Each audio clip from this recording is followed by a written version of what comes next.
აფხაზეთის ავტონომიური რესპუბლიკის მთავრობის თავმჯდომარის გიორგი ჯინჭარაძის ხელმძღვანელობით მთავრობის მორიგის სხდომა გაიმართა, სადაც მთავრობის წევრებმა 2026 წლის ბიუჯეტის უპრეცედენტო 30%-იან ზრდაზე იმსჯელეს. გიორგი ჯინჭარაძის განცხადებით, ბიუჯეტის მატებისა და ადმინისტრაციული ხარჯების ოპტიმიზაციის შედეგად მნიშვნელოვნად იზრდება პროგრამების დაფინანსება ჯანდაცვის, განათლებისა და კულტურის, ინფრასტრუქტურული პროექტების და სამშვიდობო ინიციატივებისა და ინტეგრაციის მიმართულებით. დევნილთა ინფრასტრუქტურული მხარდაჭერის პროგრამაში 330%-იანი ზრდა არის გათვალისწინებული. ჯანმრთელობის დაცვის პროგრამების დაფინანსება 187%-ით იზრდება. 97%-იანი ზრდაა ნდობის აღდგენისა და სამოქალაქო ინტეგრაციის მხარდამჭერი პროგრამების მიმართულებით. დევნილთა სამეწარმეო საქმიანობის მხარდამჭერი პროგრამების დაფინანსებაში 65%-იანი ზრდაა გათვალისწინებული. განათლების, კულტურისა და სპორტის მხარდამჭერი პროგრამები კი 32%-ით იზრდება. ჩვენ გავზარდეთ პროგრამული ბიუჯეტი 22%-დან 37%-მდე და გავზარდეთ ბიუჯეტი 30%-ით. ციფრები ნამდვილად შთამბეჭდავია.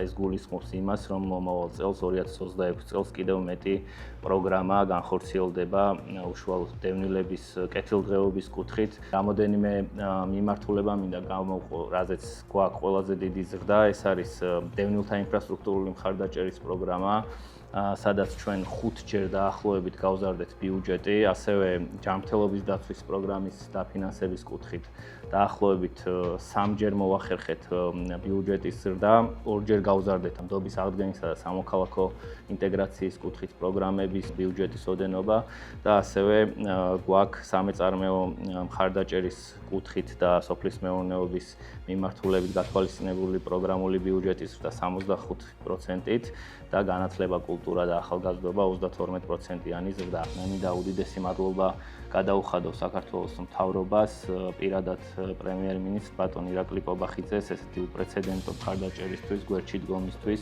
აფხაზეთის ავტონომიური რესპუბლიკის ფინანსთა და ეკონომიკის სამინისტრომ 2026 წლის ბიუჯეტის პროექტის საბოლოო ვერსია უკვე წარადგინა უმაღლეს საბჭოში. აქ გათვალისწინებულია მთავრობის თავმჯდომარის ბატონ გიორგი ჯინჭარაძის ყველა ის პრიორიტეტული მიმართულება, რომელიც 2026 წელს იქნება განსაკუთრებით მხარდაჭერილი. მნიშვნელოვანია, რომ ბიუჯეტში გვაქვს უპრეცედენტო ზრდა ფაქტიურად თითქმის 30%-იანი. დარწმუნებული ვარ, 2026 წელი გამორჩეული წელი იქნება ამ თვალსაზრისით.